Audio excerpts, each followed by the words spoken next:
ازيكم عاملين ايه في حلقه جديده من يوميات ملك كريم. النهارده احنا كنا زارعين في البلكونه بتاعتنا طماطم، ماما جابت بذره وكده وجبنا تربه وقمنا حطينا فيها البذره وما شاء الله طلعت طماطم كتير واحمرت وكده، فاحنا هنصور معاكم النهارده ونوريكم واحنا بنقطفها وكده ونوريها لكم ازاي احمرت.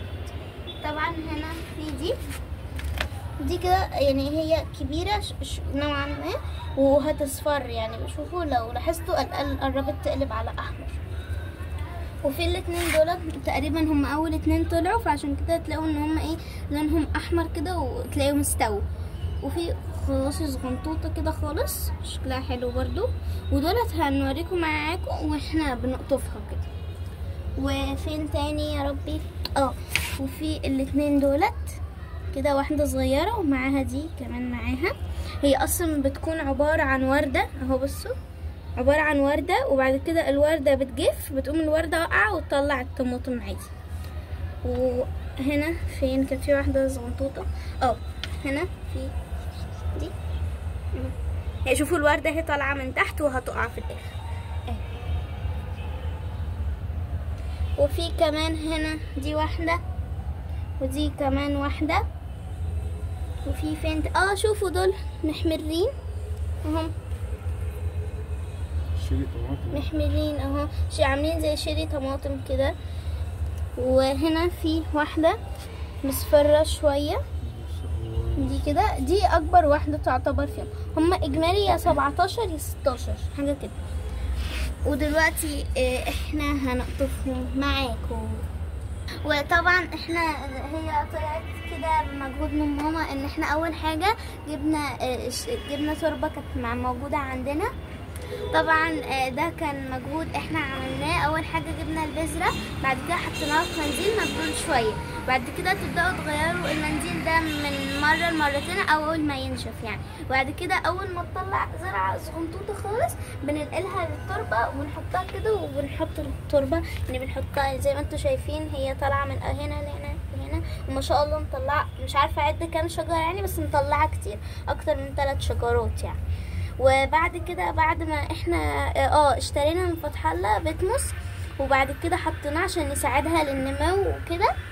وطبعا البتموس ده بيساعدها ان هي تنمو وكده، بيبقى تقريبا لونه ازرق كده، بيبقى موجود في فتح الله تقدروا تشتروه. البتموس هو عبارة عن شبه الطينة كده، بيبقى كيس اعتقد قد كده. وزي ما انتم شايفين الطماطم ما شاء الله شكلها حلو، هنقطعها معاكم واهي زي ما انتم شايفين. هما اتنين اكتر اتنين يعني، اول اتنين دول يعني اول حاجة طلعت كانت قعدت فترة كبيرة او قبل اول ما طلعت يعني. بعد كده دول زي ما انتوا شايفين دي اصفرت بسرعة، ودي كمان اصفرت بسرعة، دولت احمرت قصدي. لكن دولت الاولانيين قعدوا فترة بعد كده قاموا طلعوا. وممكن مثلا تقعد 3 شهور او 4 حسب التربة او كده يعني. وكمان ما ينفعش تزقوها او لو عليها شمس جامدة عشان غلط يعني عليها. وبس كده تتحرق. وبس كده. ودلوقتي هنجيب الادوات ونقطعها وندوقها معاكم. طبعا دلوقتي احنا هنقطع زي ما انتم شايفين، بتقطعوا من عند الحته الصفرا دي كده، لا خلاص مش هتطلع تاني. هنمسك كده بضفرنا بسم الله. يا تعال حلاوه يا خلوسي. نمسح شبه الفراولة. شوف الفراولة انا غير بزين. شوفوا انا اصلا ما بحبش طماطم، بس شكلها كده يفتح النفس انه او ماي جاد. وصغنطوطه كده. هاتي خدي. انا بيها هاي انا طماطم. نقطف الثانيه ولا اقول لكم خلي بالك تقطفوا؟ خلي بالك. ماشي. والمهم يعني ان احنا دلوقتي تعالي اقطعي. انا اقطف من اول الحته البيضاء من هنا. قتلتها. هاي انا طماطم. شوفوا كيوت.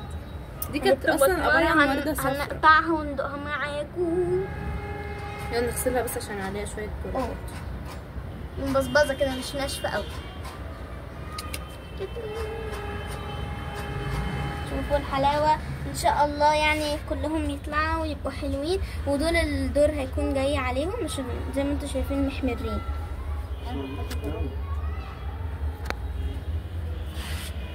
وباي. شوفوا بعد ما غسلناهم ما شاء الله شكلهم حلو ازاي، الاحمرار بان فيها وشكلها كيوتي كيوتي. شوفوا ربنا دلوقتي يرحمهم هنقتلهم. هناكلهم. شوفوا اول حاجه نبدا بالكبير، هنبدا ان احنا نمسكها كده من النص اهي كده كده اهو، وبسم الله. يوتي من جوه ايه؟ طماطم؟ لا تفاح يا يوتي ما شاء الله حلوه قوي. شوفوا في الحلاوه. بذر جواها، ناخده تاني الله شمي ريحة طماطم. ريحه طماطم. واو شم ريحتها طماطم. واو. ما بحبهاش بس الصراحه يعني متشوقه لطعمها، ما بحبش. دلوقتي هنبدا نقسمها كده، مش عارفه اقسمها ازاي كده عشان كل اللي في البيت ياكل